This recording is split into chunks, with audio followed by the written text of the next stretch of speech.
Who surprised you working on the show that turned out that they would have always been a Trekkie deep down, and maybe they'd never had an opportunity to work in the franchise in any way?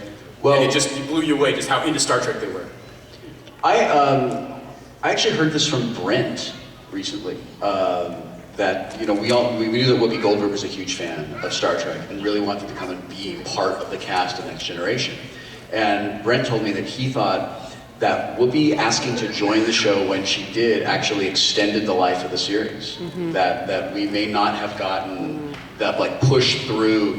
The first season of Next Generation is just kind of struggling to find our way and figure out we're all getting to know our characters, we're all getting to know each other, the writers are figuring us out, and by the time Whoopi came along, it was she was the biggest star in the world at that time. And Brent said that he sort of thought that because she was such a huge Star Trek fan and would bring in audience, that it helped extend us and give us a push to let us sort of work out, continue the shakedown cruise. That's pretty cool, right on. Kudos for Whoopi Goldberg. So, which guest star, which celebrity that worked on the show just didn't get it? Just had the hardest time with maybe the gobbledygook Tekkenese that they make you speak, just had the hardest time wrapping their head around it.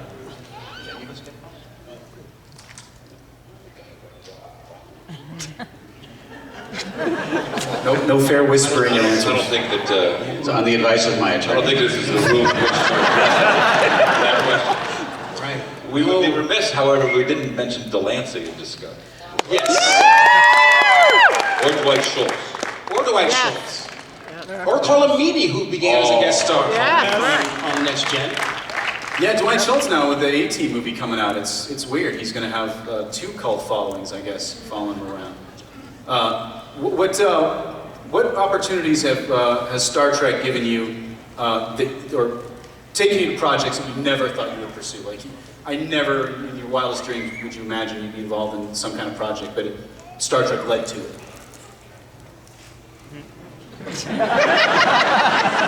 It's been more the opposite. More the opposite, really? Trying to get out of the pigeonhole that Star Trek flew us into.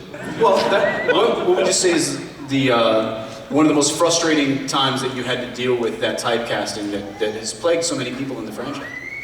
I think you're missing the point. I don't know, maybe I can speak for the three of us. Star Trek was the project that I never thought I would ever have an opportunity to be a part of. That was the goodie. Yeah. I stand corrected. The thing about Star Trek is that Star Trek is not just a TV show.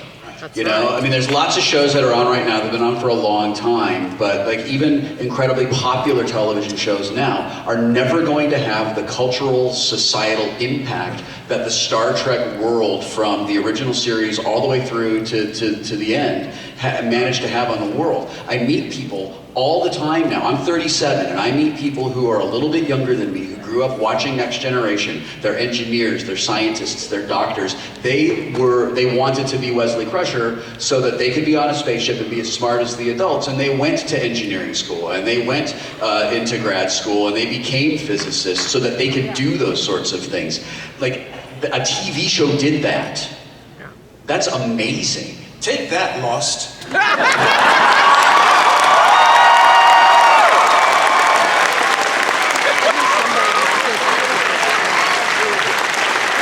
Terry O'Quinn.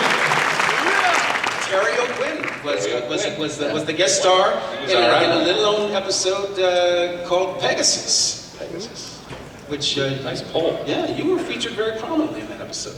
I remember it well. Terry O'Quinn went toe-to-toe, as I recall. So, getting more Trek specific, if I may, which alien costuming, the makeup just was the scariest? I don't know if you ever had to wear any of it for any reason, but when you saw people dressed up as aliens, which one did you just see them getting geared up and I don't ever want to? Did you ever see Marina and Gates before makeup at 6 o'clock? Nope.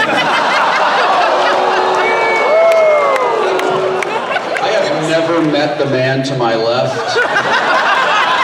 I'd just like to disavow any association, anything that you may have said.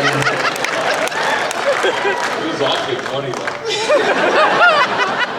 The first time I met Michael Dorn out of makeup, I didn't recognize him because he was always at work before us. And Leave after us. and this dude was like walking up to me like, "Hey, Will, what's going on?" I'm like, "Who the hell are you?" I think it was tough being a Borg. That was a rough duty. 2:30 a.m., 3 o'clock in the morning. Right? Then all that assimilating you have to do before All that that. assimilating. What time? Tough being a Kardashian. That was an early call.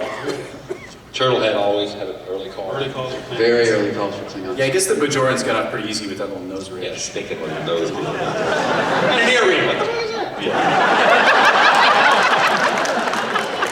It was good to be human, wasn't it? So what time did you usually begin your filming day? I mean, if you're a human cast member, you have to be there early for special reasons. What time did they usually get you started? We started shooting at 7. Yeah. 7 a.m.? Dorn was in there by 4:30, 5 o'clock. Yeah. And Girls were in there at, midnight the night before.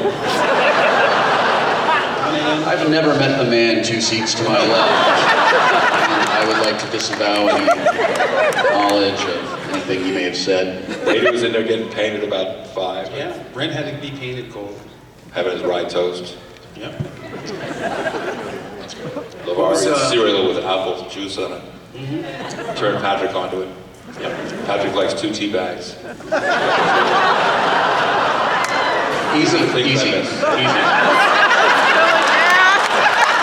You know who you are.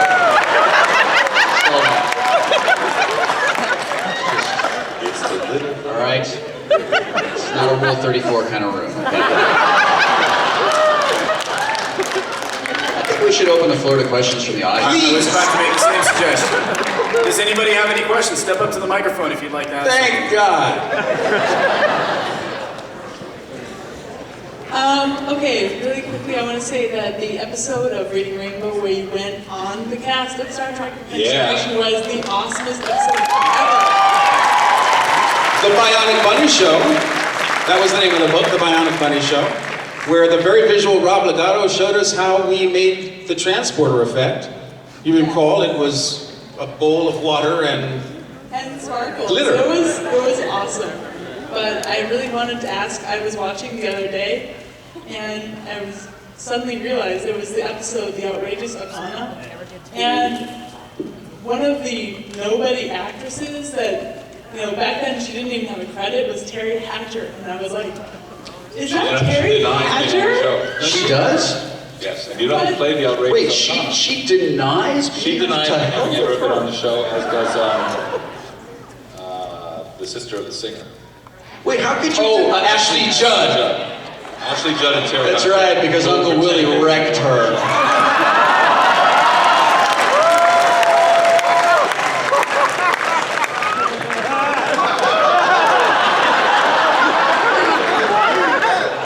Wasn't Billy Campbell the outrageous? He was. He was really nice to me. Yes. Yeah, he was really nice to me. He was Riker too. He was. He was the after the 7 weeks of auditioning, we were the 2 left standing. There's a little You went to Paramount Thunderdome and Anyway, could you think of any other actors or actresses who were like nothing That's when like they your third first... question. I love this. There are a lot of Anyway, people you guys that can stop talking. It would be awesome. When they first came on the show, they were just no one. Can you think of anyone else? Me? Lamar was the only famous person on the show when the show started. You had done Stand By Me. I had. You had. But I was filled with hard work. I mean, come on. You would know Hooker. Right. Yeah. Anybody seen Roots?